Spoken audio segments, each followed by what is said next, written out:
family. So in this video we are checking out don't make these 8 mistakes in Germany. In Germany.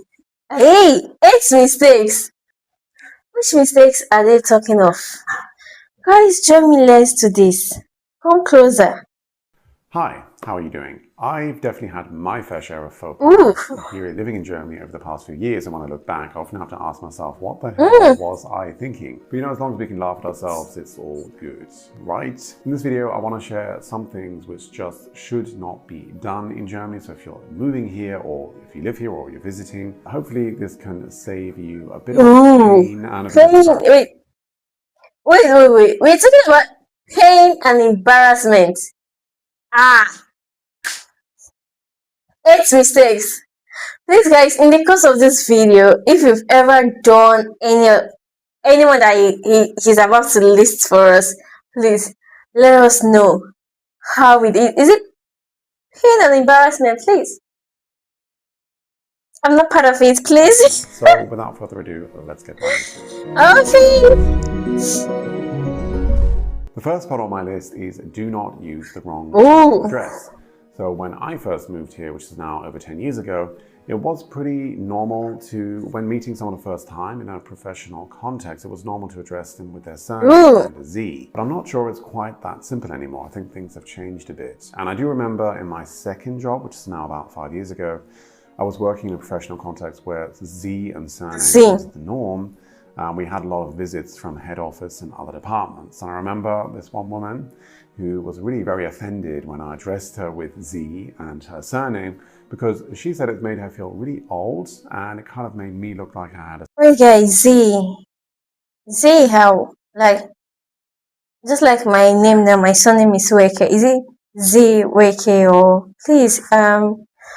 It's kind of confusing because okay, I know I've reacted to a video about this name calling. Like, I think there is a formal way of calling them, especially for international people. There is a particular word that you have to put at they or something like that.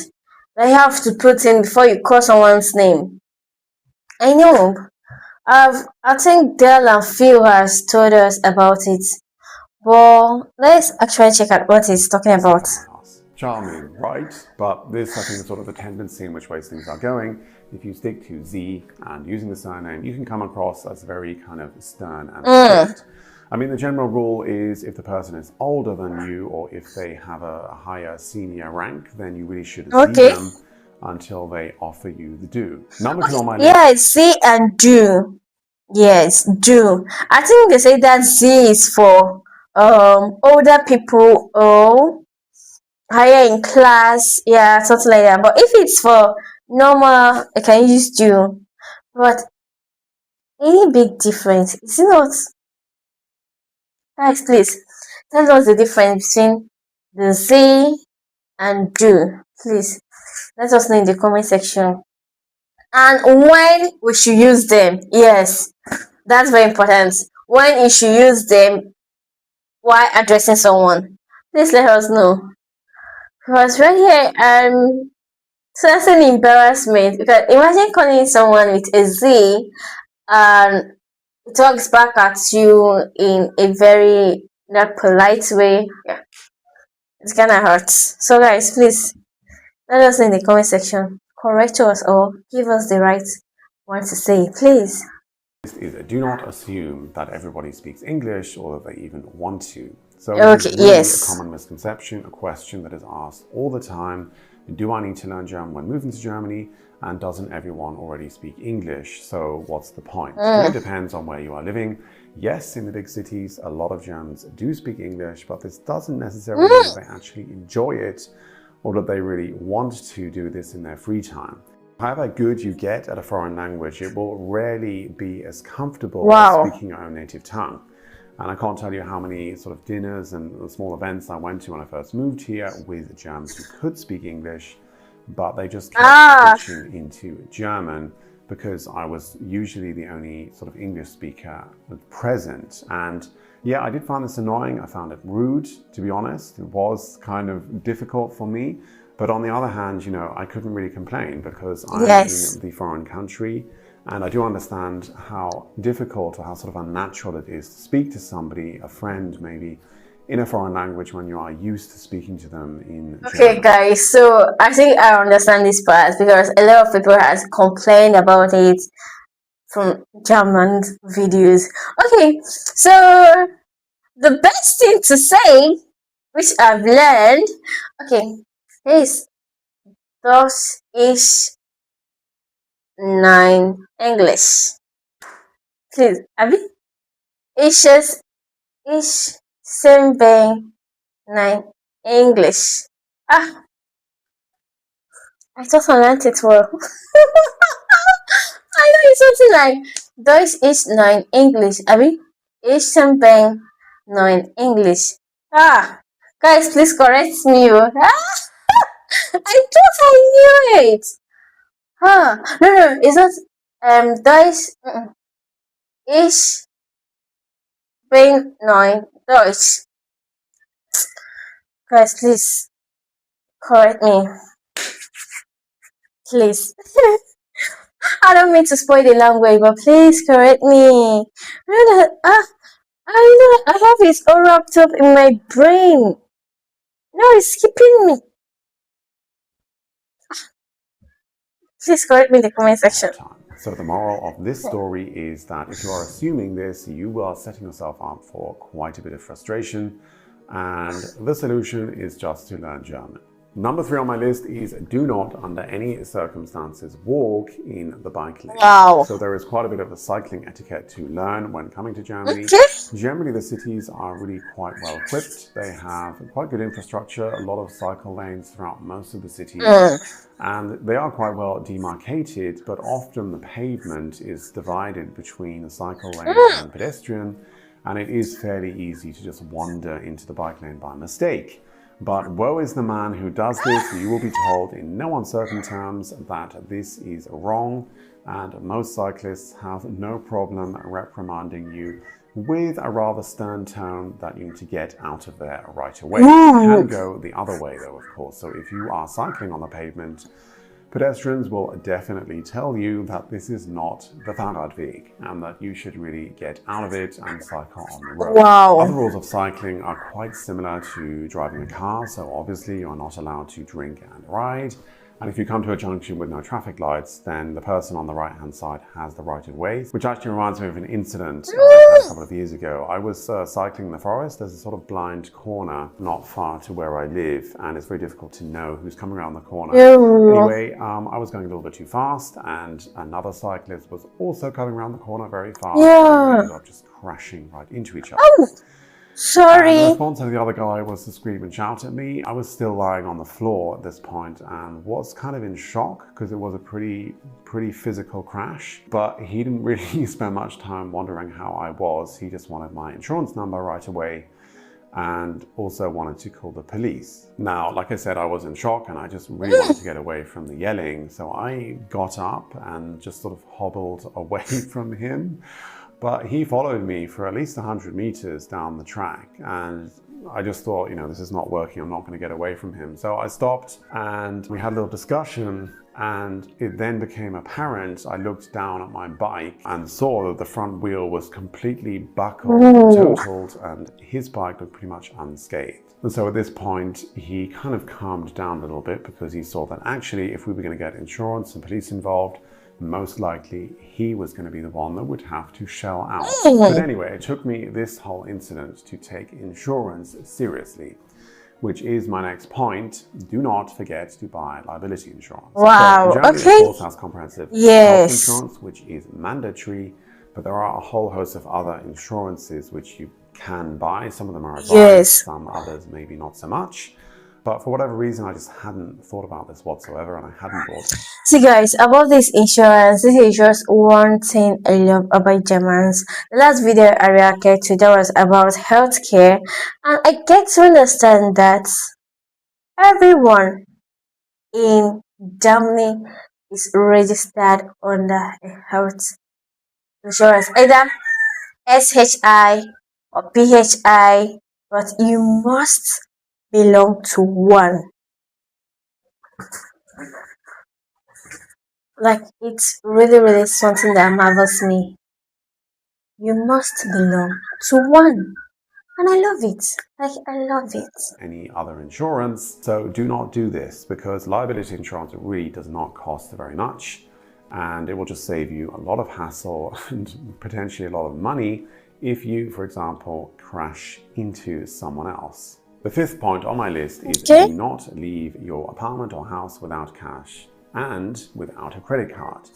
Now, it's become customary to kind of bitch and bemoan Germany's death grip on fiscal cash. Without But this cash. is actually not really so accurate anymore. You know, with the introduction of Apple Pay and Google Pay, there are already quite a few establishments that actually only accept card payments. On the other hand, there are still many places that only accept cash. So you need both. And I remember when I was in Berlin, I think last year in Friedrichshain, I went into a sort of hipster urban coffee place to get a cappuccino and had to pay with cash because they only accepted cash payments.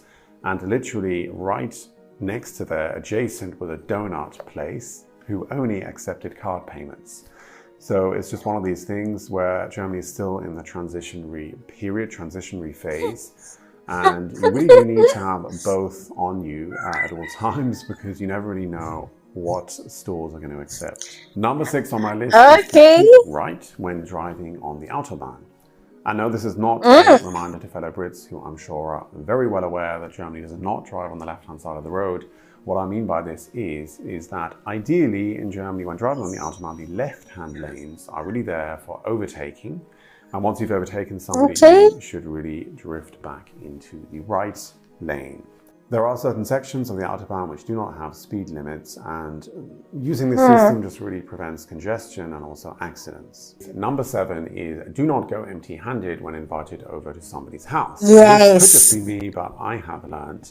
Yes. This one is just getting almost everything I've been reacting to. Like, yes, don't go empty-handed. One. And okay, another one. Don't tell someone happy birthday in advance or happy birthday in arrears. It should be that day.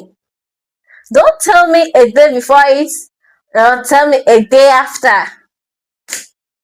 Germans, you don't have rules for everything. Rules. Germans and rules are 5 and 6. You.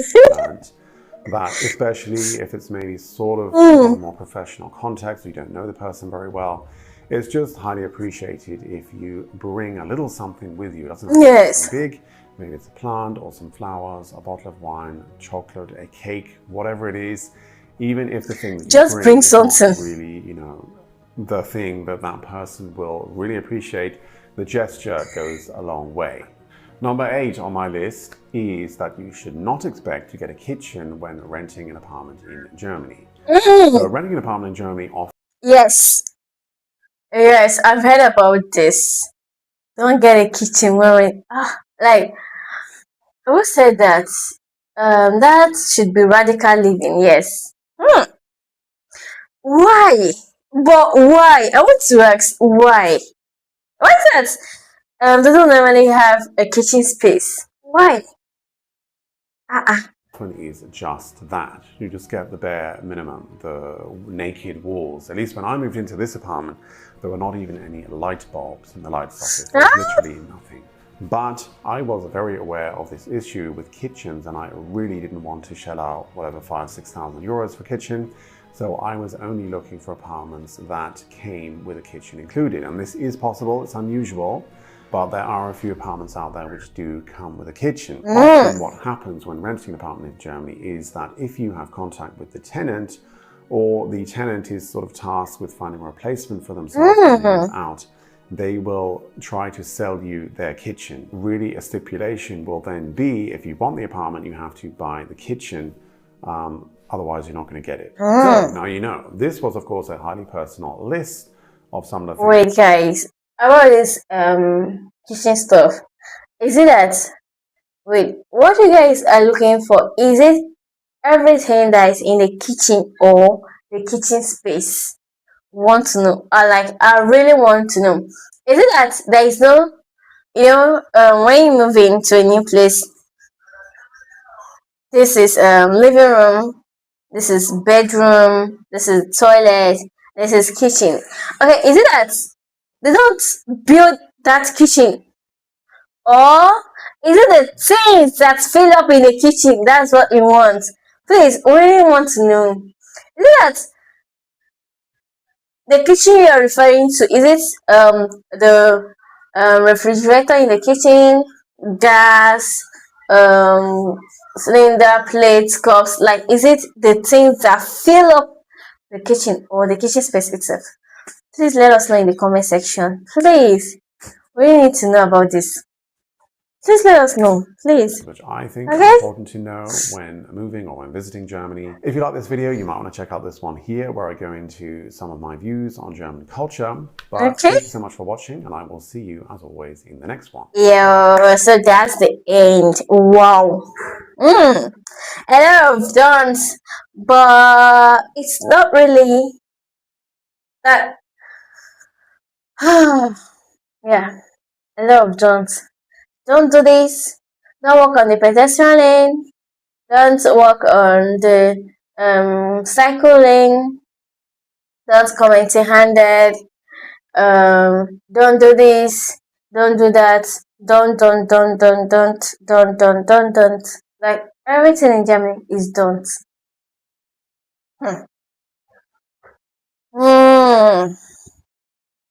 Everything, like, it's just remaining this small. This small. They would give you rules on how to breathe. Just this small. But I tell you, this is how you are supposed to breathe. Guys, what do you have to say about this video? What do you have to say about this? Share your thoughts in the comment section. Go have the day you deserve, and we'll keep learning on that commanded lessons. See you guys in the next video. Cheers!